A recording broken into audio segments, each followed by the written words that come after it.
Iya, Assalamualaikum warahmatullahi wabarakatuh. Selamat sore teman-teman ngopi di kesempatan sore hari ini. Kembali di Radio Jati FM hari ini dan juga selamat sore untuk teman-teman yang sudah hadir di On Kopi Batoh, Banda Aceh.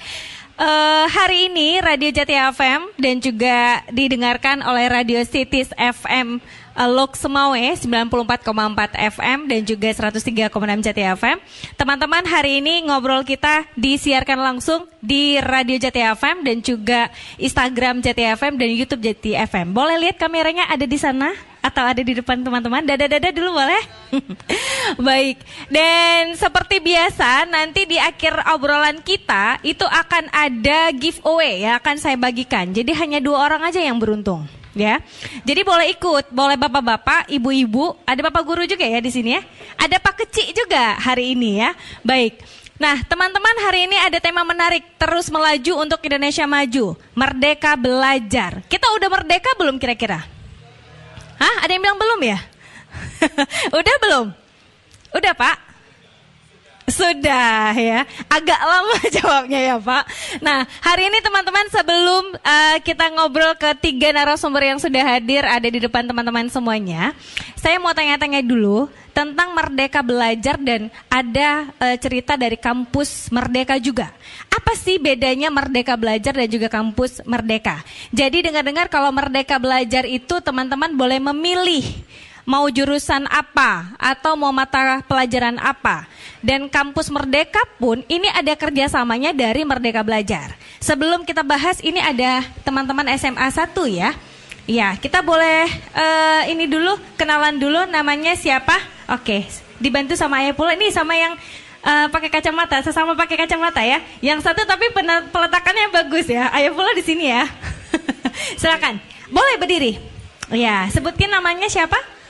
Nama saya Muhammad Iqbal Falia Rahab dari SMA Negeri 1 Banda Aceh. Iya, saat ini SMA 1 sudah dengan kurikulum Merdeka Belajar ya? Sudah Kak. Apa yang dirasakan dari yang dulu? Saat ini kelas berapa? Kelas 3. Kelas 3, udah mau selesai berarti ya? Iya Kak. Nah, dulu seingat saya itu kita bisa milih ya, jurusan IPA atau IPS gitu. Ya. Nah, kalau di Merdeka Belajar gimana? Di Merdeka Belajar itu lebih IPA dan IPS itu lebih mencampur menjadi satu, di mana nantinya dilihat dari mana kemampuan kita lebih ke IPA apa IPS gitu. Iya. Jadi nanti dari awal permulaannya jika memang kita nanti minatnya lebih ke IPA, mungkin akan diarahkan lebih pembelajarannya ke IPA. Misalnya kita lebih minatnya ke IPS, mungkin nanti akan lebih dianjurkan untuk lebih banyak pembelajaran IPS-nya. Iya, berarti ada seperti uji kompetensi juga ya. Repot gak sama Merdeka Belajar nih kira-kira? Malah lebih enak Kak. Oh, lebih seru? Jadi lebih mungkin kita tidak terlalu terikat, juga tidak terlalu terpaksa gitu kan. Jadi sesuai dengan bakat minat kita sendiri itu. Oke, ini salah satu SMA 1 ya yang sudah menerapkan Merdeka Belajar. Boleh tepuk tangannya teman-teman? Nah, terima kasih. Boleh dibantu Ayatullah. Baik. Ini ada satu ya yang sudah merasakan ternyata Merdeka Belajar itu seru. Tapi ada teman-teman, kalau tadi ada yang cowok biar balance kita ke yang cewek ya. Ini dari SMA? SMA ya, kita nggak jauh beda SMA juga kok ya. SMA berapa nih? Fatih dan ini? Sama? SMA 2? Iya, oke. SMA Fatih, boleh namanya dulu nih siapa? Halo semuanya, perkenalkan aku Angel dari SMA Fatih Tekunyari Fatih Balingwal School. Iya, dan sudah dengan menerapkan Merdeka Belajar juga ya? Jadi kalau di sekolah kami itu sebenarnya dari dulu udah menerapkan itu, cuman nggak yang purely kami bisa memilih. Sekarang yang betul-betul memilih untuk subjeknya itu lebih ke kelas 7 dengan kelas 10-nya Kak. Oh, berarti di kelas 1 tidak ya? Di kelas 7. 7, oke, kelas 7. Baik, seneng nggak dengan Merdeka Belajar ini? Sebenarnya di kurikulum Merdeka itu kita lebih banyak project ya Kak. Oh, jadi okay. Menurut Angel secara pribadi itu ya have fun aja karena lebih ke implementasinya dibuat.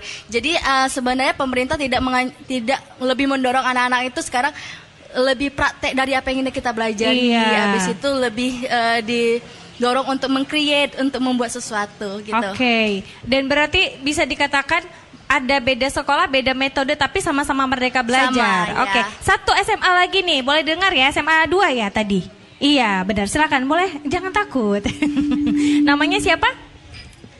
Hai, nama saya Maisha Alkansa Mukamil dari SMA 2. Iya, kelas ini kelas berapa? Kelas 11. Kelas 11 ya. Oke, bagaimana kira-kira dengan Merdeka Belajar? Udah diterapkan di sekolahnya? Atau belum? Iya, kira-kira sudah dengan jurusan IPA dan IPS-nya ada nggak masih di sekolahnya? Belum ya? Untuk sekarang bagi untuk anak-anak kelas 1 sekarang udah ada. Udah ada, kelas 1 udah ada ya, sedangkan dulu belum ada ya? Belum. Oke, berarti masih mencoba ya? Oke, terima kasih. Nah, kalau tadi ada SMA Merdeka Belajar, kita dengar dulu nih, dengar-dengar ada anak kampus Merdeka juga yang katanya KKN-nya itu bisa milih ya, bisa milih ke Jakarta, ke Surabaya, ke Taiwan, bahkan ke Itali ya. Ini pada malu ya. Oke, boleh kenalan dulu nih kakak-kakak nih ya. Jadi teman-teman, ternyata dari Merdeka Belajar itu nanti teman-teman bisa mencari kampus Merdeka yang sudah bekerja sama ya. Ini dari mana nih kalau boleh tahu? Baik. Ya, boleh. Iya, kameranya ada di sana, ada di sana. Silakan.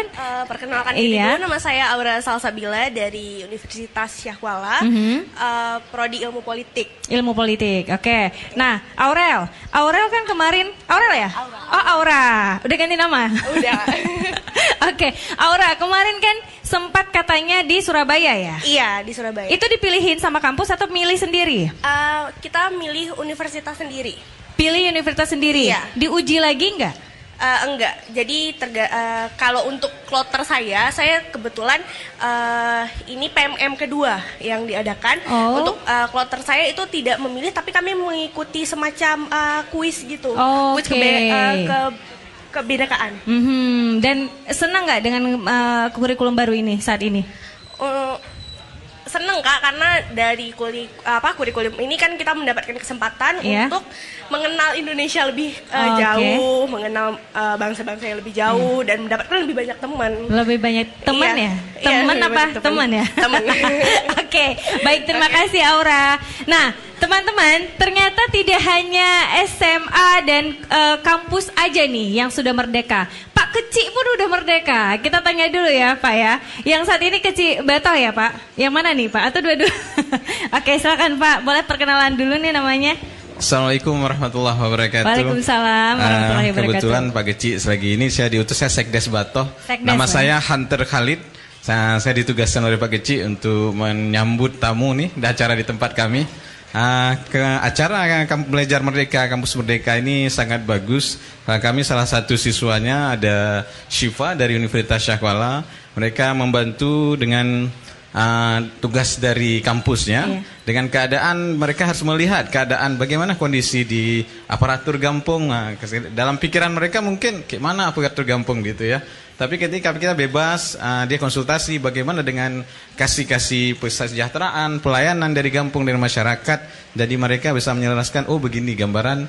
Mereka pun bebas dan memberi juga masukan sehingga kita dapat bersinergi lebih baik lagi dan lebih bebas kita lagi berkreasi untuk negeri. Iya, repot gak Pak anak-anak itu datang ke Batoh? Oh enggak repot, bagus malah. Oke.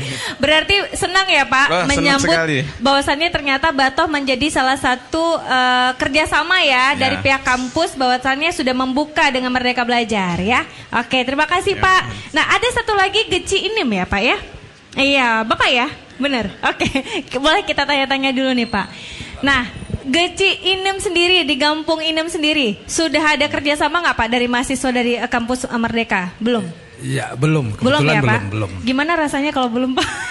Ini kan udah ya, Bapak belum, gimana rasanya? Ya, kalau belum ya rasanya ya belum rasa. Biasa belum aja ya terasa, Pak? Ya belum terasa. Jadi keinginan untuk merasa semoga nantinya ada program bisa masuk ke desa kita. Iya. Ya supaya kita juga teredukasi. Maka hari ini saya hadir atas undangan Bu Nining, kepingin mau tahu sih bagaimana sih Merdeka Belajar itu. Kebetulan saya juga punya anak belum sudah bebas semua dari belajar. Oh gitu. Ya, jadi mau tanya juga sepertinya sulit juga gitu ya iya, Pak. Iya, hari ini ya sekedar saya kepingin tahu, mungkin nanti ke cucu ya.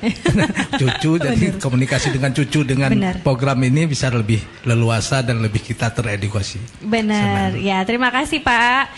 Berarti nanti kalaupun di Gampung Inem sendiri ada kerjasama dengan Kampus Merdeka, siap ya menerima ya Pak. Baik. Nah, teman-teman, karena tadi kita sudah banyak ngobrol tentang Merdeka Belajar dan Kampus Merdeka, saya rasa teman-teman sepertinya sudah paham betul tentang ini. Tapi lebih detailnya ada manfaatnya seperti apa, kira-kira tantangannya apa, nanti kita lebih jelas bersama Yayan, teman saya yang sudah siap dengan 3 tamu kita di sore hari ini. Dan ingat teman-teman, nanti di akhir acara itu ada giveaway yang akan kita bagikan buat teman-teman. Dan ada juga nanti yang siap-siap mau berangkat ternyata di Kampus Merdeka di bulan September ya. Nanti akan kita ngobrol dulu nih sama teman kita yang satu ini. Oke, silakan Yayan. Iya, terima kasih Putri. Kita beri aplaus dulu untuk teman-teman tadi yang sudah bercerita. Terima kasih. Assalamualaikum warahmatullahi wabarakatuh. Selamat sore, salam sejahtera semuanya. Senang sekali bertemu kembali kita di diskusi ngopi. Ya, di sore hari ini ngobrol seputar opini. Dan hari ini kita berbicara atau ngobrol tentang terus melaju untuk Indonesia maju, merdeka belajar. Rekan Jati, selamat sore untuk Anda yang di rumah, bagaimana kabar Anda? Mudah-mudahan tetap masih prima ya setelah dari pagi tadi beraktivitas sampai sore hari ini. Dan terima kasih juga untuk Anda yang ada di Lok Semawe yang bisa menyimak siaran langsung kami di sini, yaitu teman-teman pendengar dari 94,4 Cities FM. Ya, rekan Jati, pendengar dan teman-teman yang ada di sini, senang sekali saya akan memandu diskusi kita untuk sore hari ini, dan 3 narasumber kita sudah hadir di sini untuk berbagi cerita, berbagi pengalaman tentang Merdeka Belajar. Dan tentunya ngopi sore ini didukung sepenuhnya oleh Dinas Komunikasi, Informasi, dan Persandian Aceh, Diskom Infosa, Provinsi Aceh. Dan rekan Jati, pendengar untuk Anda yang di rumah, kalau mau berpartisipasi, juga boleh nanti di layanan telepon dan WhatsApp di nomor 0811 688 1036 ya, 0811 688 1036. Langsung saja ya, tanpa memperpanjang mukadimah, saya akan perkenalkan dulu 3 narasumber saya yang sudah hadir di sebelah kanan saya. Kita ke ibu yang satu-satunya tercantik di sini. Soalnya yang lain ganteng ya. Ada Ibu Nilawati, Kepala Sekolah SMA Negeri 1 Banda Aceh. Assalamualaikum, selamat sore Ibu. Baik. Oke, yang di sebelahnya ada Bapak Tabrani Yunis. Ini teman saya sudah lama, kami sering diskusi ya sejak dulu. Beliau dulu praktisi pendidikan, mengajar, sekarang sudah pensiun tapi masih tetap berkutat di dunia pendidikan. Dan saat sekarang masih terus berkecimpung di sebuah lembaga sosial masyarakat, yaitu Center for Community Development and Education, CCDE. Bang Tabrani Yunis. Assalamualaikum, selamat sore Bang. Waalaikumsalam, selamat sore. Sehat Bang ya? Alhamdulillah sehat. Iya. Dan di sebelahnya lagi ada pengawas sekolah Dinas Pendidikan Aceh, ada Bapak John Abdi yang nanti tentunya akan banyak berbagi bersama kita. Assalamualaikum, selamat sore Pak John. Ya, waalaikumsalam warahmatullahi wabarakatuh. Selamat sore. Iya, baik. Tadi kita sudah mendengarkan pengalaman teman-teman kita ya, teman-teman dengan kurikulum Merdeka Belajar, kurikulum Merdeka ya, kalau dari Kementerian Pendidikan dan Kebudayaan Republik Indonesia. Dan rekan Jati, kita ketahui bahwa kurikulum Merdeka ini diluncurkan oleh pihak kementerian itu di 11 Februari 2022. Memang masih muda sekali umurnya dan sangat wajar saja jika belum semua sekolah menerapkan proses Merdeka Belajar ya. Tujuannya waktu itu adalah untuk lebih meringkaskan proses belajar, lebih menyederhanakan, membuat proses belajar fleksibel dan bertujuan untuk mengurangi learning loss akibat pandemi COVID-19. Jadi masa pandemi kondisi dunia pendidikan kita agak sedikit berantakan ya, sehingga banyak proses-proses pembelajaran itu yang hilang ini rekan Jati ya. Sehingga kementerian menciptakan satu program yang untuk mengejar ketertinggalan itu, diluncurkanlah kurikulum Merdeka. Dan ini juga bertujuan untuk mengurangi ketertinggalan Indonesia dari negara lain. Kita ketahui bahwa sedikit tertinggal Indonesia selama masa pandemi di masa school from home ya, waktu itu belajar dari rumah yang waktu itu memang belum terlalu efektif, dan kita ketahui belum semua sekolah juga menerapkan kurikulum merdeka ini rekan Jati, karena memang masih perlu banyak sosialisasi dan ya perlakuan-perlakuan tertentu lah sehingga proses kurikulum merdeka ini bisa diterapkan. Saya ke Ibu Nilawati dulu, banyak sekali tadi sekolah yang ada, yang sudah ada, dan syukurnya sekarang SMA Negeri 1 sudah menjadi sekolah penggerak ya Ibu ya, sekolah penggerak di Provinsi Aceh, khususnya Kota Banda Aceh, yang menerapkan kurikulum merdeka alias Merdeka Belajar. Tadi teman-teman dari SMA Negeri 1 juga sudah menceritakan bahwa mereka memang merasakan sedikit lebih efektif belajar seperti itu ya. Tapi sebelumnya Bu, saya juga mau cerita sedikit apakah ini sama atau tidak ya. Dulu waktu saya sekolah SMA di 90-an gitu, jadi ketahuan ya berapa. Jadi dulu kami pernah ada namanya moving class, Ibu, moving class. Jadi seru memang belajarnya. Jadi setelah masuk pelajaran utama di pagi hari, masuk wali kelas. Nah, masuk pelajaran kedua bunyi bel panjang, itu kita berlari masing-masing cari ruangan di mana yang kita mau. Nah, kalau saya pengen biologi, pengen bahasa, pengen apa gitu. Jadi kita lari nih, lari keluar, lari-lari, terus cari kelas masing-masing, kemudian masuk ke kelas yang kita suka. Nah, sayangnya mungkin itu sedikit kelemahannya ya, itu tidak berlangsung lama, hanya 1 semester saja. Sayangnya beberapa pelajaran banyak yang ditinggalkan murid-murid. Misalnya PMP ya, dulu namanya PMP, nggak ada yang suka belajar PMP. Jadi ibu guru atau bapak gurunya sendiri di kelas karena nggak ada anak-anak yang ke situ. Kemudian sejarah ya, jurusan sosial, nggak ada anak-anak yang ke situ. Mungkin karena belum terlalu sempurna bagaimana implementasinya, jadi tidak berlanjut lah ya, hanya sekitar 5 bulanan, hampir 1 semester gitu, itu berlangsung, kemudian kembali lagi ke sistem manajemen pembelajaran, manajemen, artinya kita belajar sesuai dengan aturan manajemen ya. Apakah itu mirip dengan kurikulum merdeka saat ini sebagaimana yang sudah diterapkan oleh SMA Negeri 1, Ibu Nila? Baik, memang itu pernah terjadi ya Bu ya, yang seperti itu moving class, tetapi untuk saat ini di SMA 1 nggak seperti itu. Anak-anak itu memilih pelajaran yang dia suka sesuai dengan bakat dia, itu memang di kelas 2. Jadi di kode SMA 1 tidak ada moving class, karena kalau moving class itu kita harus menyediakan beberapa ruang yang kosong.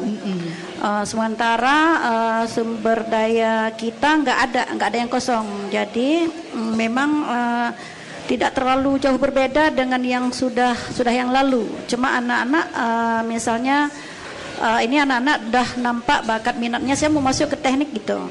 Jadi memilih berarti dia pelajaran fisika, matematika itu yang lebih banyak.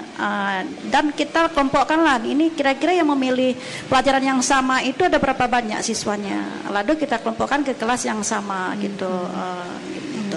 Jadi diseleksi dulu ya, artinya dilihat dulu dengan jeli anak-anak yang pilih eksak yang mana, yang pilih sosial yang mana gitu. Kita lihat dari potensi dia Bu. Waktu dia baru masuk di kelas 1 sudah ada asesmen kognitifnya.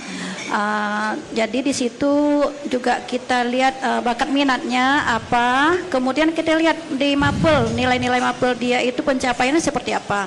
Oh dia ini cenderungnya ke misalnya ke sosial. Oh berarti kita lihat lagi memang dia bakat minatnya ke sosial atau bukan. Ternyata sesuai. Berarti nanti dia kita sediakanlah mapel-mapel yang cocok untuk dia. Dia memilih. Lalu dia nanti dikelompokkan di kelas yang mana. Begitu. Jadi walaupun dia sosial, tapi dia mau mengambil juga ada satu mapel IPA masih boleh Bu. Misal dia, saya suka juga biologi. Boleh dia mengambil biologi, gitu. Jadi memang benar-benar dimerdekakan jiwa mereka memilih sesuai yang diinginkan ya. Seefektif apa Bu setelah 1 tahun berlalu ya? Ini masuk tahun kedua ya bagi tahun kedua bagi SMA Negeri 1. Seefektif apa teman-teman minat belajarnya atau prestasinya muncul setelah mengikuti kurikulum seperti ini? Kalau yang untuk kelas 2 kita belum bisa melihat bagaimana, tapi sudah nampak anak-anak ini sudah ada terpola dia Bu. Di kelas 1 dia sudah mulai saya ini kira-kira di ke depan mau jadi apa gitu. Enggak kayak dulu gitu di kelas 3 di situ teman-teman masuk mau pilih teknik, di situ juga pilih teknik. Teman-teman pilih kedokteran, di situ juga pilih kedokteran rame-rame gitu. Ya sekarang anak-anak udah mulai ini dulu ada profesi ini. Sekarang kan nggak seperti dulu. Sudah banyak profesi baru yang dulunya nggak ada. Jadi anak-anak sudah melek itu sekarang. Saya mau jadi ini, mau jadi ini. Jadi anak-anak sudah mulai menjurus ke situ. Jadi di sini memang betul-betul mengembangkan potensi yang sudah ada di anak. Nggak lagi kita mengarahkan ini kamu harus ini, ngambil ini, ngambil ini, ngambil itu. Kalau dulu kan ada kalau ini guru matematikanya banyak, berarti kita harus memperbanyak jurusan IPA gitu. Sementara IPS-nya sedikit, ini enggak lagi. Ini bahkan ke depan guru harus bagus. Kalau enggak bagus malah enggak dipilih mapel itulah siswa. Kualitas guru sangat penting ya, karena kalau misalnya guru tidak menanamkan suatu konsep yang bagus di awal-awal, itu nggak menarik bagi siswa. Aduh saya nih misalnya ini fisika nih, sulit kali pelajaran fisika ini. Di kelas 2 malah nggak ada siswa yang milih fisika Bu. Itu yang ke depannya. Mungkin ini sebenarnya sudah mulai harus ada dari anak-anak yang mulai dari SMP Bu. Jadi waktu masuk SMA udah mantap dia, nggak lagi masih meraba-raba saya mau jadi apa, masih belum tahu gitu. Jadi nggak galau waktu masuk SMA galau, ya? Udah dikasih ancang-ancangnya nih SMP. Ya, di SMA inilah sebenarnya step terakhir untuk dia menjadi menggapai cita-citanya ya Bu ya. Kalau nggak di SMA mempersiapkan diri, memang betul-betul inilah yang nanti yang ragu-ragu mau masuk kemana, masuk mana. Iya. Seperti teman-teman dari yang kampus yang sudah kampus Merdeka ya, sudah mantap ya karena memang sudah terpola sejak sekolah menengah atas. Awal-awalnya menerapkan ini ada kendala nggak Bu di SMA Negeri 1? Kebetulan kita di SMA 1 itu sekolah penggerak angkatan 2. Jadi kita memang masih kurang ya. Pengetahuan kita masih kurang, mau kita tanya kemana-kemana juga masih kurang. Jadi kita belajar di situ, belajar. Memang di awal-awal kita agak sedikit agak ragu-ragu sedikit, tapi setelah kita jalani, kita tanya-tanya, kita belajar terus, akhirnya sudah nggak ada lagi masalah sih Bu sebenarnya. Sudah malah lebih gampang. Guru-guru mengajar pun sudah lebih enak sebenarnya, lebih enjoy gitu. Siswa juga nggak tertekan lagi. Kalau dulu memang harus menghabiskan kurikulum ya. Kalau sekarang tapi menggali lebih dalam gitu. Jadi anak-anak ya begitu. Apalagi dulu anak-anak disuruh mendikte dan lain sebagainya ya. Stres banget. Saya dulu sekolah stres banget. Kalau udah hari Senin udah stres sekolah ya. Rekan Jati, Anda boleh berpartisipasi di sini bersama kami. Anda mungkin di rumah punya anak yang masih sekolah SMA ya, masih bingung seperti apa, ingin memberi edukasi atau pemberitahuan kepada anak bahwa sekarang sudah ada kurikulum Merdeka. Boleh nanti ya kita sharing di sini. Ya, sebelum ke Anda rekan Jati, saya ke Pak John dulu nih sebelum ke Bang Tap. Pak John, kita tahu kurikulum Merdeka adalah kurikulum yang baru yang diterapkan oleh pemerintah Republik Indonesia, dalam hal ini Kementerian Pendidikan. Nah, sejauh ini implementasinya atau sosialisasinya ke sekolah-sekolah seperti apa nih yang dilihat oleh Dewan Pengawas Sekolah nih Pak John? Oke, makasih Mbak Yayan. Jadi Mbak Yayan, kalau kita lihat ada perbedaan ketika kurikulum 2013 dijalankan dengan kurikulum Merdeka. Kurikulum 2013 itu memang support penuh dari pemerintah, jadi semua guru dilatih, pasti guru semua dilatih di kurikulum 2013. Sehingga akhirnya mungkin guru manja. Jadi semua informasi yang mereka inginkan itu didapat dari pelatihan-pelatihan. Di kurikulum Merdeka, guru diberikan platform. Jadi mungkin sebelum lanjut saya sampaikan dulu bahwa Merdeka Belajar itu adalah kebijakan pemerintah. Kampus Merdeka ada di dalamnya. Jadi rumah besarnya adalah Merdeka Belajar. Di dalamnya ada kampus Merdeka dan sebagainya. Sekarang sudah ada 25 episode. kebijakan pemerintah itu. Mungkin bisa di browsing di internet. Sekarang ya guru kalau mau belajar lebih banyak tentang kurikulum merdeka, mereka diberikan akun belajar. Ya, akun belajar itu bisa dimanfaatkan untuk mengakses platform Merdeka Mengajar namanya. Di mana di sana guru disediakan semacam menu untuk pelatihan secara mandiri. Kemudian guru-guru yang memang kompeten akan menyelesaikan pelatihannya itu, kalau saya tidak salah ada 35 pelatihan topik-topik yang ada di platform Merdeka Mengajar, dan setiap topik yang mereka kerjakan sampai selesai dan diakhiri dengan menyelesaikan aksi nyata, maka mereka akan diberi sertifikat. Masalahnya adalah sebagai pengawas, kemudian saya juga kebetulan saat ini bergabung sebagai salah seorang fasilitator nasional di Kementerian Pendidikan. Ternyata hari ini di Banda Aceh saja ada 6.000 guru belum pernah menggunakan sama sekali akun belajarnya. Jadi bisa dibayangkan kalau mereka tidak menggunakan akun belajarnya, berarti mereka tidak membuka platform Merdeka Mengajar. Nah, selanjutnya dari pantauan saya, dari data yang kami miliki, kepala sekolah juga harusnya sudah mengakses Merdeka Belajar, platform Merdeka Mengajar. Supaya apa? Ketika mereka mempush guru-gurunya untuk mengakses platform Merdeka Mengajar, mereka juga sudah melakukan dulu nih. Jadi istilahnya kalau tidak ada contohnya kan tentu orang akan kesulitan. Tapi kalau kepala sekolah saya sudah unggah nih aksi nyata, saya sudah ini di platform Merdeka Mengajar, saya sudah munculkan bukti karya, sehingga guru-guru lain tergerak juga. Tapi kalau start dari kepala sekolah dulu, kalau kepala sekolah enggak melakukan, pasti kita khawatir guru-gurunya juga kepala sekolah aja enggak kan gitu. Guru-guru jadi malas Pak ya? Guru-guru jadi malas. Jadi pada prinsipnya di kurikulum Merdeka ini, kalau guru mau pinter, maka guru harus akses platform Merdeka Mengajar. Di situ ada banyak hal baik yang bisa diperoleh guru, ya. Ada banyak fitur. Sekarang ada 7 fitur di platform Merdeka Mengajar. Salah satunya adalah pelatihan mandiri. Kemudian juga tersedia kalau bagi siswa juga harusnya sekolah membagikan akun belajar untuk siswa. Ya. Tapi saya kurang yakin bahwa sekolah sudah membagikan kepada siswa. Kenapa? Karena di sana juga ada satu fitur namanya asesmen murid gitu, di platform Merdeka Mengajar.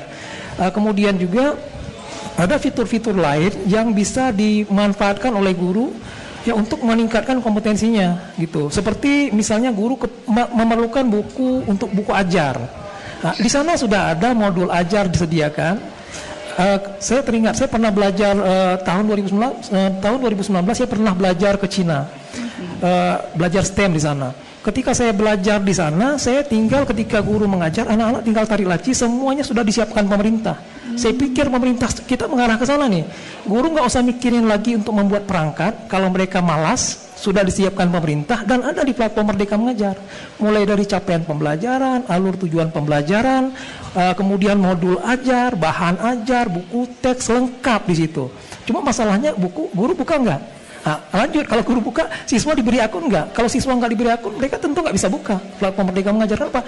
Karena di sana sudah tersedia, dan yang pasti bahan-bahan ajar yang tersedia itu sudah dikurasi oleh kurator-kurator yang memang sudah sangat-sangat terlatih dan diseleksi secara ketat. Baik, gitu. Iya, dan sepertinya kita memang harus berlari ya, Pak John ya, untuk saat ini, era saat ini, karena digitalisasi semakin merajai kehidupan dunia. Kalau kita nggak berlari, mungkin kita akan tertinggal ya. Oke, saya mau ke siswa ya, dulu satu siswa yang mana ya? Yang rambut gondrong siswa apa bukan ya? Siswa atau mahasiswa? Mahasiswa. Oh oke, saya mau ke siswa. Siswa yang mana? Ini di depan ada? Yang ini yang baju biru, yang baju biru batik. Yang biru, ya ini nih. Oke, namanya siapa, Dek? Baik, nama saya Khalid Muntadar. Kelas berapa? Kelas 3. SMA mana? MAN 3 Banda Aceh. Oh, MAN 3 Banda Aceh. Sebelum kamu masuk MAN nih, punya cita-cita apa? Cita-cita saya? Saya lebih suka ke bagian agama, jadi lebih pendakwah. Pengennya jadi pendakwah. Yeah. Nah, sekarang kan sudah kelas 3, apakah di sekolahnya sudah Merdeka Belajar? Sudah kurikulum? Sekolah kami belum menerapkan hal itu, tapi ada ancangan-ancangan ke arah sana. Sekarang situasi belajarnya seperti apa kalau di sekolah? Sekolahnya masih menggunakan metode kurikulum 2013. Oh, seperti itu. Menurut kamu, kalau kamu diberi kebebasan memilih ingin apa di sekolah, pengennya yang seperti apa?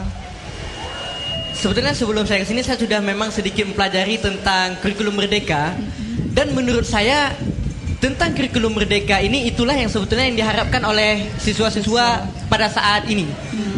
Tapi kenyataannya pada saya dengar teman-teman yang sudah menerapkan kurikulum merdeka, tapi seperti apa yang saya pelajari tentang kurikulum merdeka itu belum sepenuhnya dijalankan. Sehingga ada yang mengatakan bahwa kurikulum merdeka itu membawa beban, lebih kepada beban, lebih banyak capeknya, asik kerja kelompok. Padahal menurut saya nggak kayak gitu. Menurut saya kalau memang saya ada dengar semalam podcast tentang kurikulum merdeka oleh Kementerian Pendidikan, dan itu penjelasannya sangat luar biasa, dan menurut saya mungkin anak-anak sekarang itulah yang mengharapkan kurikulum merdeka semuanya. Jadi bisa bebas memilih mau jadi apa ya? Iya betul. Jadi kita nggak dituntut seperti harus KKM semua pelajaran harus KKM, kan kurikulum merdeka nggak begitu. Dan kita belajar fleksibel dengan cara kita mendalami sebuah pembelajaran dengan cara dalam. Jadi nggak sampai kejar materi tapi kita nggak tahu apa-apa. Oke, terima kasih, kita aplaus dulu. Wow, luar biasa. Memang anak muda tuh memang butuh kebebasan ya, termasuk bebas belajar. Jadi apapun ekspresinya bisa dicurahkan melalui pembelajaran. Bang Tap, zaman kita dulu nggak kayak gini loh Bang Tap ya. Zaman dulu memang harus A, B, A, dikte ya, kamu tulis nanti ini hafal di rumah ya. Sangat ribet dan sangat melelahkan sebenarnya. Tapi era sekarang sudah berubah, seperti kata adik kita tadi, memang mereka suka lebih dibebaskan kepada pilihan tertentu.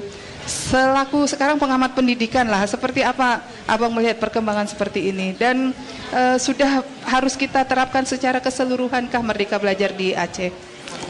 Oke, terima kasih banyak saya diberikan kesempatan.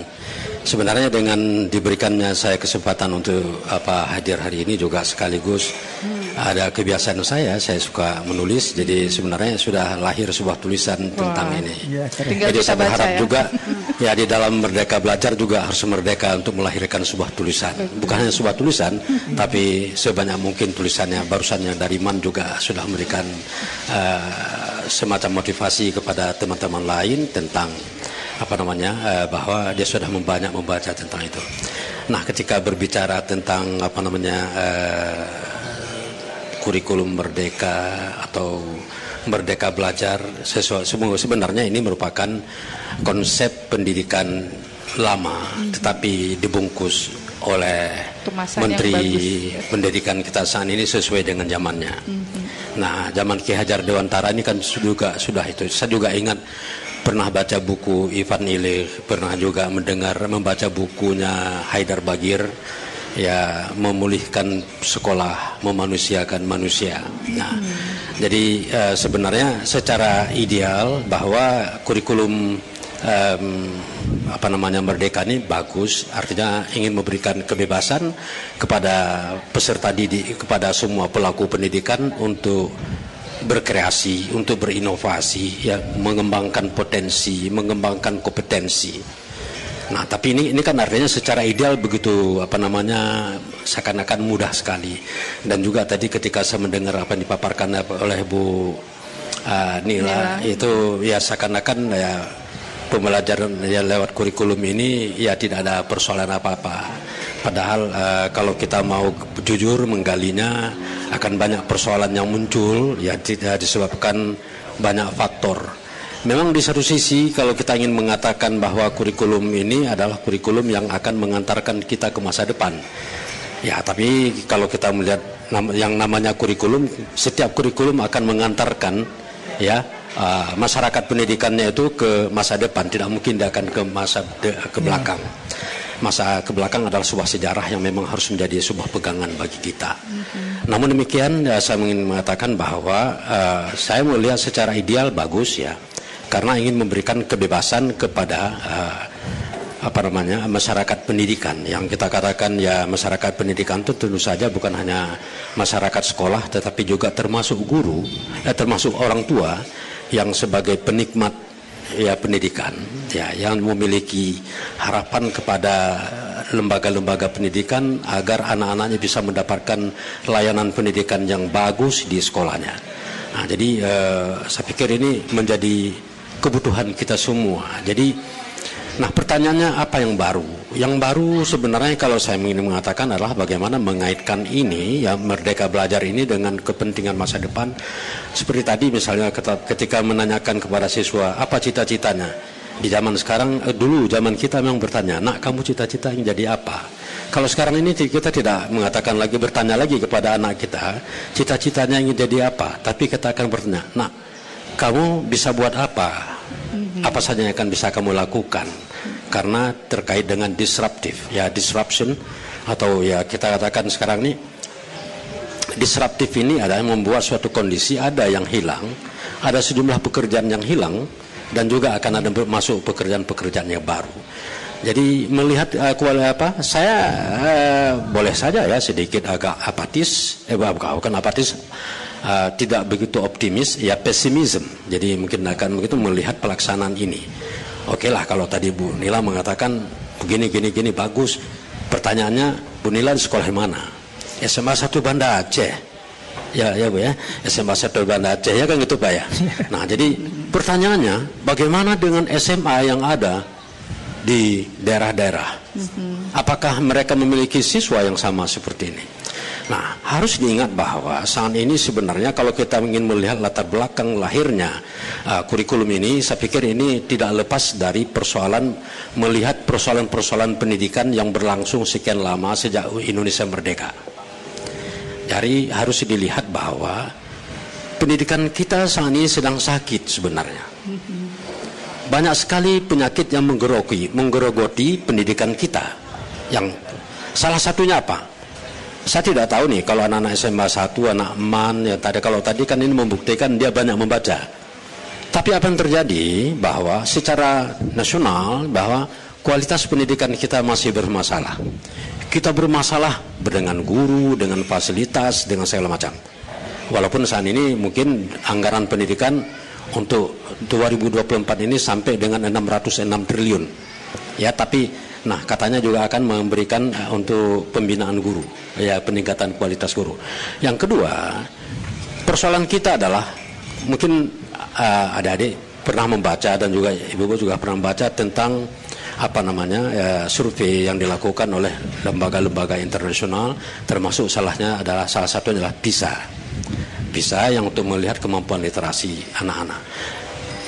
Bagaimana kita sekarang ini bisa menerapkan kurikulum ini ketika yang pertama kualitas pendidikan kita masih bermasalah, yang kedua minat membaca kita ini, pertanyaan saya ini yang hadir di sini, apakah kita selama ini minat membaca kita meningkat atau menurun?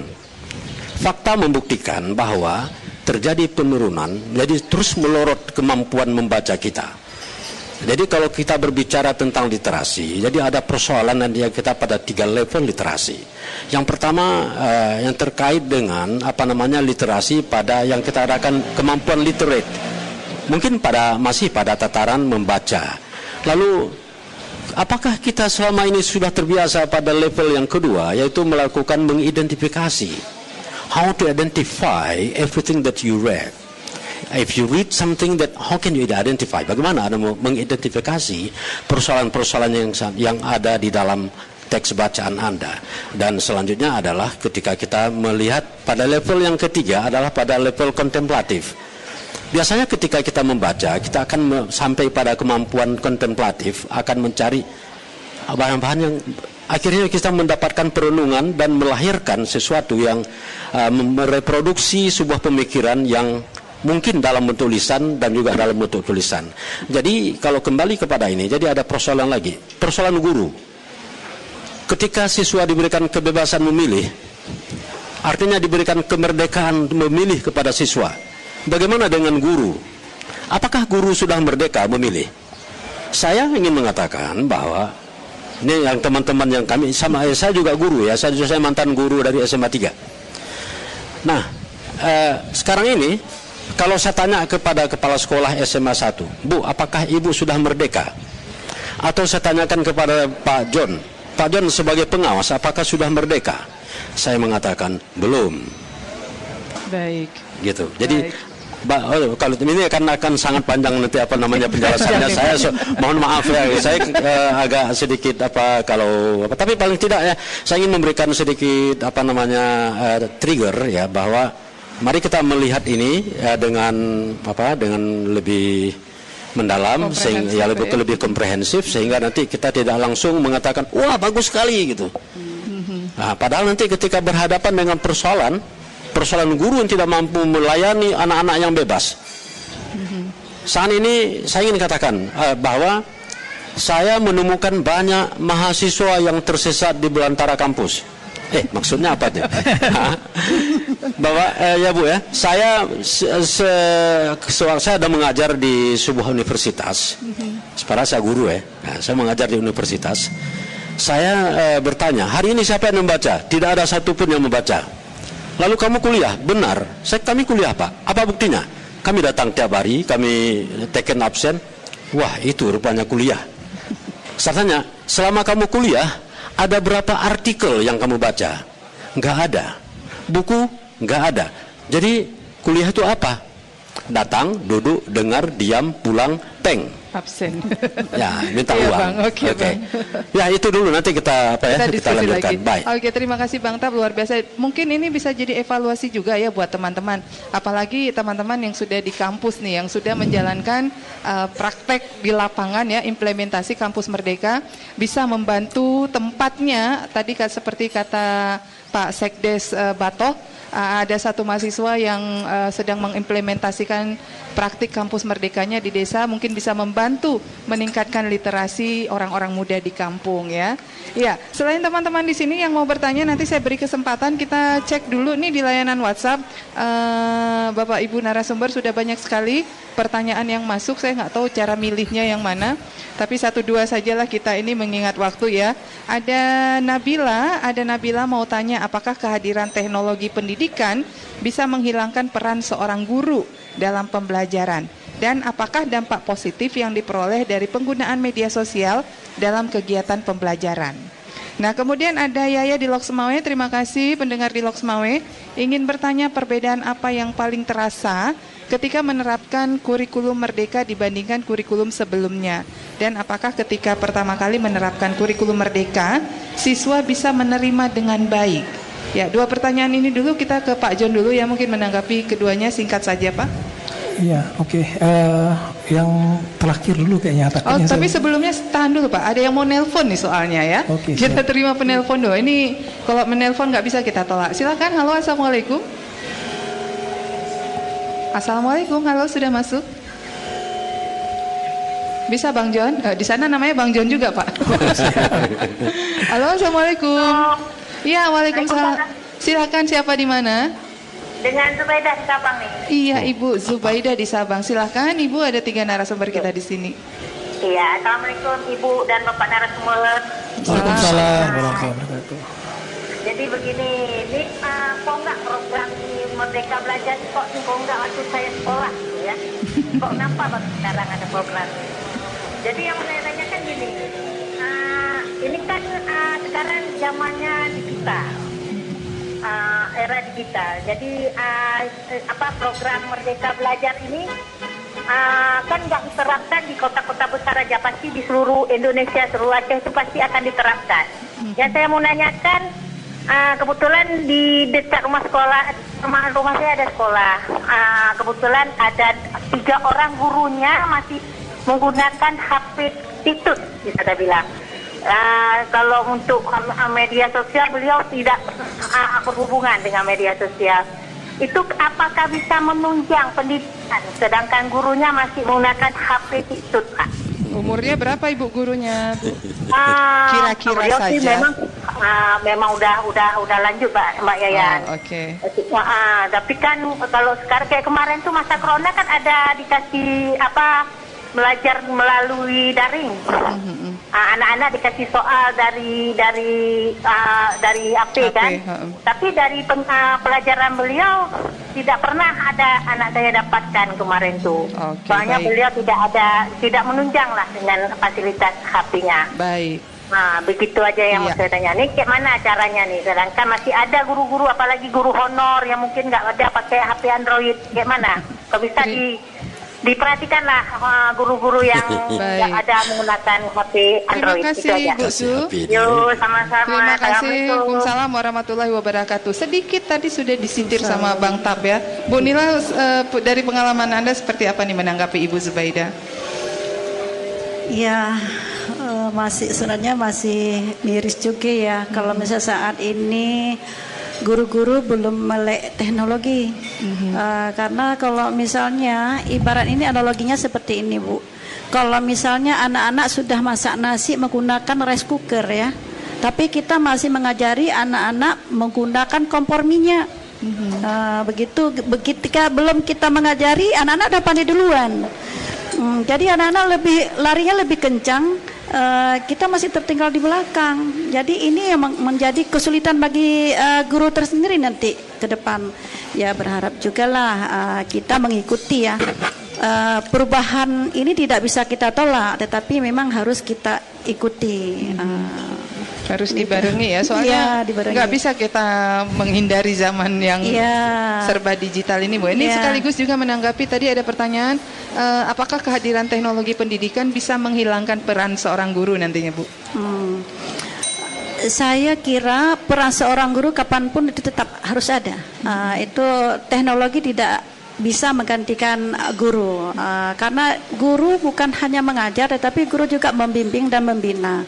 Apalagi saat ini ya, ke karakter sangat ditekankan, karena anak-anak ini yang sebagai natif teknologi ini ke depan diharapkan menjadi anak-anak yang cerdas, anak-anak yang punya karakter bagus atau berakhlak mulia lah, gitu.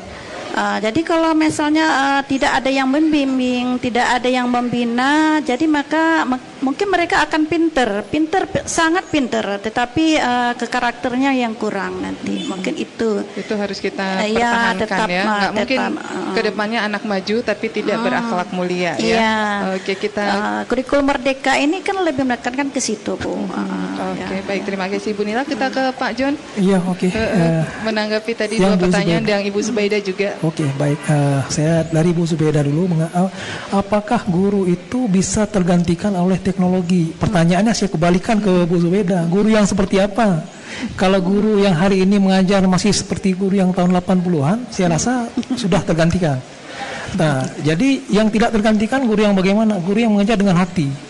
Ya, guru yang mengajar dengan hati. Ingat Bapak Ibu sekalian, anak-anak sekalian, bahwa kurikulum Merdeka itu 30%-nya itu adalah proyek penguatan profil pelajar Pancasila. Jadi profilnya itu 30%. Berarti karakter anak-anak itu 30% bukan diajarkan, difasilitasi oleh guru untuk tumbuh di sekolah.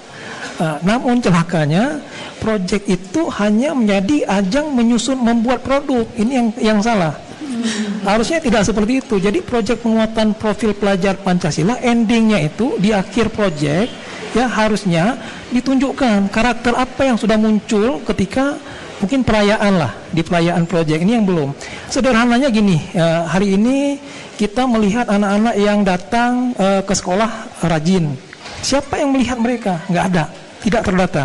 Jadi ketika di perayaan mungkin disampaikan ini anak-anak yang selalu datang paling cepat, diumumkan dia sebagai juara datang paling cepat. Itu kan karakter tuh, itu yang dirayakan. Ya, di proyek lahir juga anak-anak yang mau menerima pendapat temannya dalam satu kelompok, ya kan? Ini diberi apresiasi anak-anak yang mau menerima pendapat orang lain dan membiarkan pendapatnya yang menurut dia baik itu untuk kebersamaan mereka. Itu juga nggak kelihatan ketika perayaan proyek. Yang muncul di akhir pembelajaran, di akhir proyek-proyek itu hanya pameran stand-stand yang menghasilkan produk, seolah-olah itulah ending dari proyek gitu. Nah, ini yang saya belum temukan di banyak sekolah. Tapi beberapa sekolah sudah mulai mendengar, sudah mulai melakukan.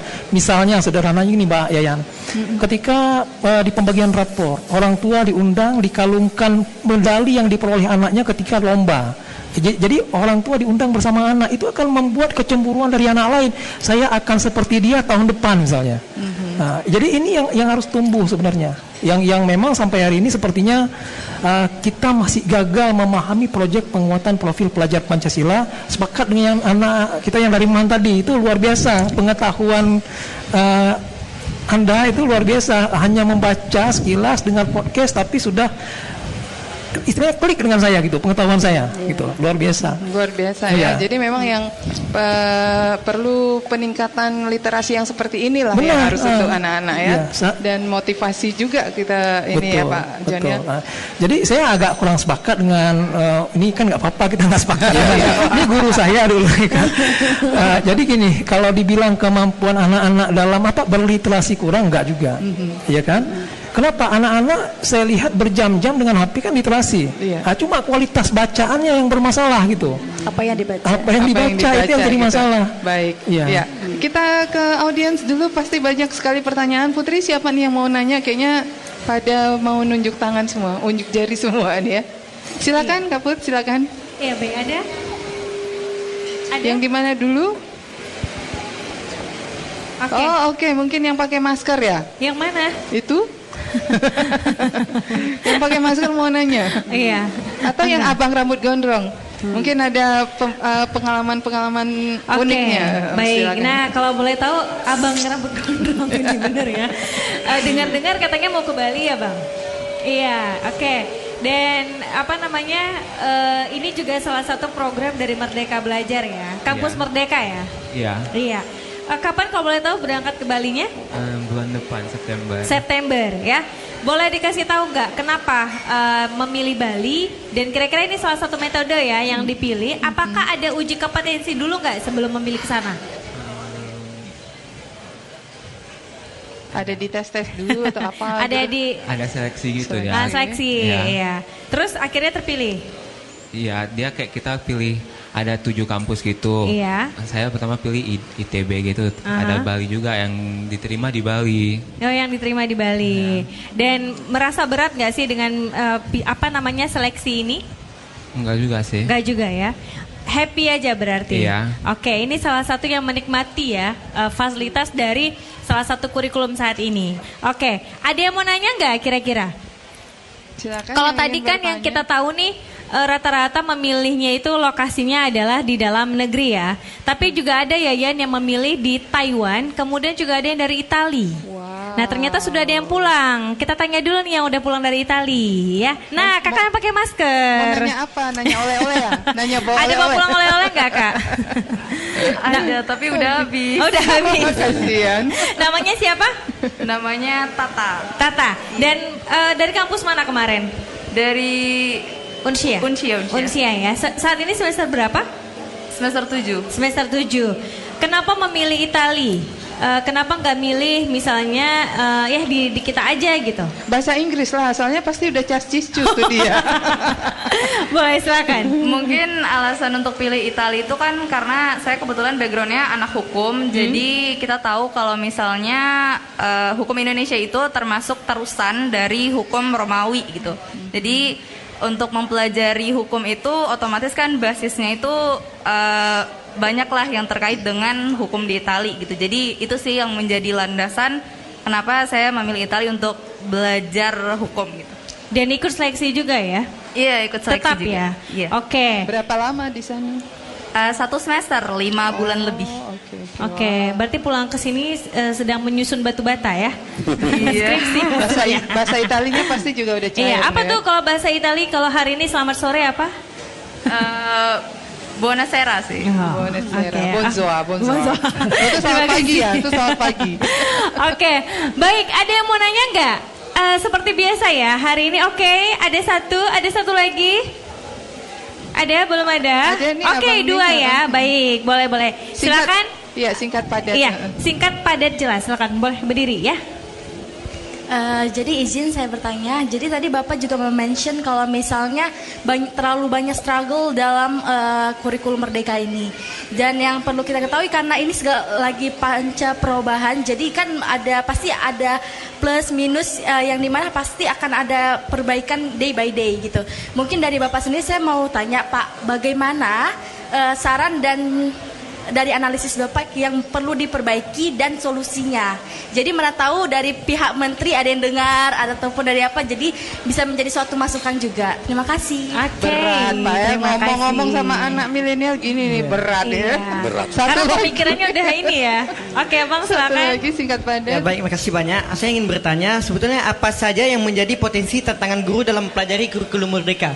Dan seperti yang dijelaskan tadi oleh Ibu, bahwa nanti ada pembagian-pembagian kelas yang mana karena acuan kelas nggak semua milih, apakah ini akan berdampak kepada gurunya? Misalnya seperti jam pelajaran yang berkurang atau sebagainya. Itu bagaimana? Terima kasih. Terima kasih. Silakan, Yayan. Oke, langsung aja kita jawab sekaligus nanti menutup sesi kita ya. Karena memang waktu juga semakin sempit. Karena kalau diskusi gini, kalau waktu dibatasi susah nih, apalagi sama anak-anak muda yang luar biasa nih ya. Kita ke Pak John dulu, silakan Ya, Pak. saya mungkin yang tadi tanggung jawab Patrap yang pertama, saya tanggung jawab saya yang kedua. Paling tanggung jawab nih. Sekaligus closing statementnya ya Pak John. Jadi tantangan guru dalam kurikulum Merdeka, ya kan ada kekhawatiran nggak cukup jam. Sebenarnya kalau kita lihat jumlah jam nggak berkurang sebenarnya. Kemudian sekarang saya lihat untuk menjaga stabilitas guru, artinya guru jangan kekurangan jam, maka sekolah di pemilihan mata pelajaran ini masih cacat menurut saya.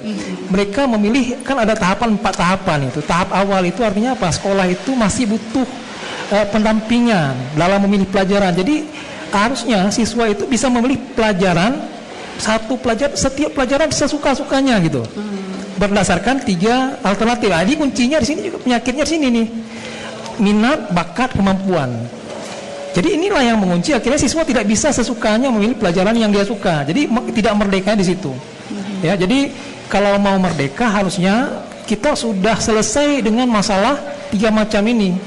Ketersediaan rombel, kemudian ketersediaan guru, kemudian berdasarkan bakat, minat dan kemampuan sudah selesai harusnya. Tapi kita kan belum selesai, bahwa tadi Pak Atap juga menyampaikan di setiap sekolah itu sarana prasarana kan nggak sama. Harusnya kurikulum Merdeka ini mirip-mirip SKS yang seperti mungkin Mbak Yayan tadi sampaikan. Harusnya seperti itu. Kenapa?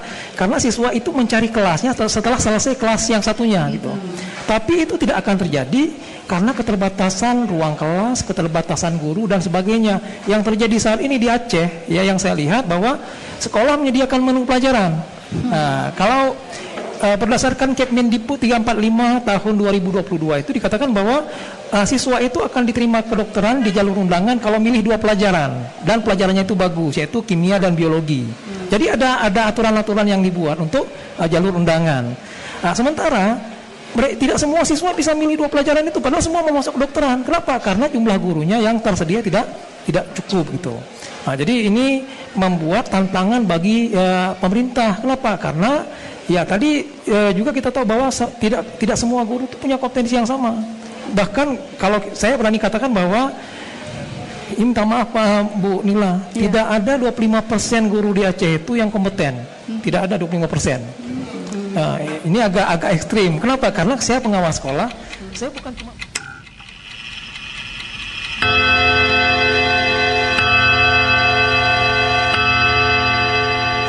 dan saya melihat bukan cuma Aceh. Aceh adalah potret mungkin yang paling kecil yang saya bisa lihat, bahwa hari ini kemampuan literasi kita, anak-anak kita terbawah di Indonesia.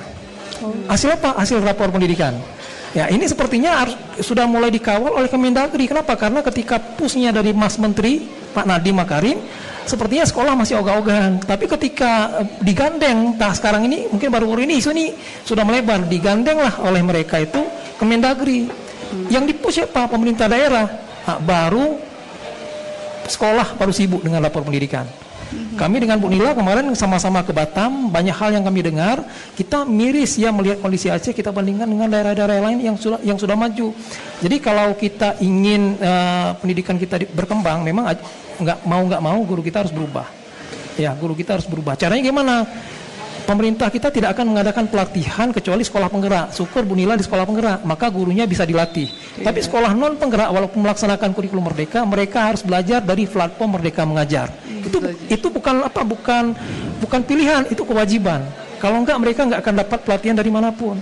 Jadi kalau saya betulnya juga membantu Dinas Pendidikan Aceh dalam melatih guru-guru. Dan semenjak pemberlakuan kurikulum merdeka, sepertinya tidak ada sekolah yang dilatih khusus kurikulum merdeka. Ini kan beban lagi nih. Bebannya yang pertama, guru itu butuh jam. Jadi kita dibebaskan, dimerdekakan, tapi diikat, dikunci dengan aturan juga gitu. Jadi sepertinya PR pendidikan kita masih panjang. Tadi mengenai, saya tertarik ketika Pak Taprani menyampaikan tentang PISA. Kebetulan tesis saya tentang PISA. Jadi hari ini terakhir PISA itu 2018, 3 tahun sekali, ya kan? Jadi PISA itu indikator negara akan maju atau tidak. PISA kita Indonesia itu berada pada posisi 70-an dari 75 negara tahun 2018. Gitu. Kemudian gara-gara kurang literatnya anak-anak orang-orang di Indonesia, pernah ada muncul statement bahwa PISA kita selama dipegang Pak Nadiem itu turun. Saya mikir PISA itu terakhir 2018. Belum Pak Nadiem, tapi muncul, itulah masalahnya. Berarti kita tidak literat. Ketika baca berita, terima apa adanya, padahal PISA belum dilakukan loh. Pandemi 2 tahun membuat PISA harusnya 2021 tidak jadi berjalan. Jadi Mbak Yayan, ya saya sebagai pengawas sekolah masih khawatir lah dengan pendidikan Aceh. Kalau guru kita masih, tadi dikatakan pakai HP itu luar biasa Bapak Ibu. Saya khawatir. Jadi mungkin closing penutup. Jadi saya mengatakan bahwa sekarang usia saya sudah 53 tahun. Ya, jadi sebagai seorang mantan guru, saya mengajar 32 tahun dan setahun terakhir menjadi pengawas sekolah. Saya mempunyai keingintahuan terhadap IT yang sangat besar. Sampai hari ini masih saya melatih guru-guru IT. Jadi kalau ada guru yang mengatakan 48 tahun sudah tua, saya jadi heran. Saya 53 tahun belum tua loh. Dan masih berkutat di IT. Saya membuat aplikasi pembelajaran, aplikasi rapor dan sebagainya, dan dipakai sampai Papua. Jadi belajar IT karena kebutuhan saya. Jadi kenapa guru kita nggak maju? Karena mereka menganggap IT bukan kebutuhan. Jadi seseorang yang merasa itu kebutuhan, maka dia akan lakukan. Tapi kalau dia merasa itu kewajiban, dia akan menghindari. Itu kalau bisa dihindari. Jadi intinya jangan pernah berpikir belajar itu sebuah kewajiban, tapi belajar jadikanlah sebuah kebutuhan. Supaya kita tidak menghindari belajar itu sendiri. Padahal kita sudah diingatkan ya oleh di agama kita sejak zaman dulu bahwa belajar itu dari ayunan sampai ke liang lahat. Jadi memang butuh sampai ke liang lahat ya. Betul. Tadi saya kira Pak John 48 tahun, rupanya 53 ya. Nggak setua itu. Alhamdulillah, makasih Mbak Yayan, saya jadi muda hari ini. Terima kasih Pak John Abdi. Mudah-mudahan ini juga menjadi evaluasi ya bagi semua pihak yang mendengarkan siaran kita ini, baik di Banda Aceh ataupun di Lok Sumawe, bahkan di seluruh Indonesia, karena kita bisa live streaming dan bisa menjadi evaluasi. Kita ke Ibu Nila, closing statementnya sekaligus sedikit menanggapi teman-teman tadi. Yang terakhir nanti baru Bang Tab ya. Biasanya yang terakhir berdoa. Banyak petua. Silakan Ibu Nila. Ya, tadi ada yang tanyakan bagaimana kalau misalnya ada mapel yang tidak dipilih oleh siswa. Memang itu akan terjadi, Bu. Itu mungkin akan terseleksi tersendiri. Kalau guru-guru yang kurang kompeten, memang akan kurang peminatnya. Misalnya kalau mapel yang disukai malah akan bertambah peminatnya. Contohnya di SMA 1.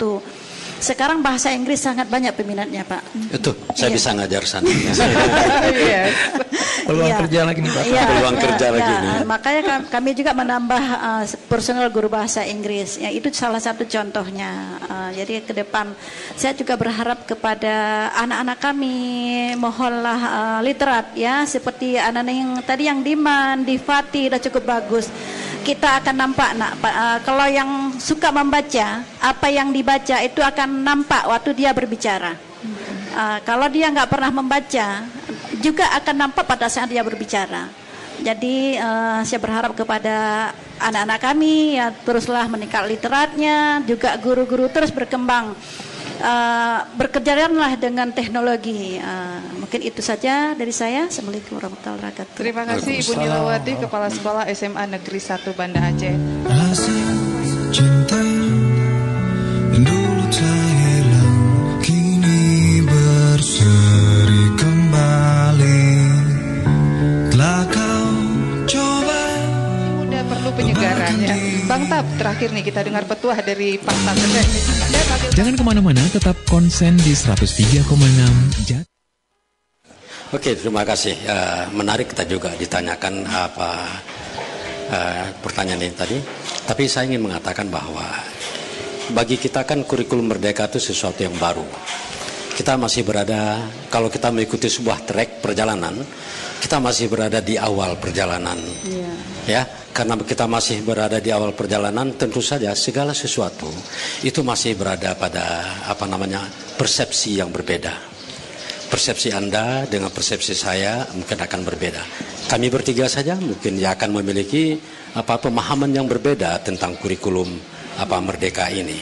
Dan juga kedalaman daripada pemahaman itu juga akan berbeda antara saya dengan Bu Nila atau dengan Pak John, juga dengan adik-adik. Nah, oleh sebab itu ya kuncinya adalah kalau memang mau mempelajari, mau ini diterapkan, karena bahwa kurikulum merdeka ini tidak akan bisa berjalan tanpa ada keterlibatan semua pihak, termasuk orang tua. Jangan-jangan nanti sekolah menjalankan kurikulum merdeka, tapi di rumah tidak merdeka. Ya, kenapa tidak merdeka? Karena orang tua yang masih memiliki pola pikir yang lama.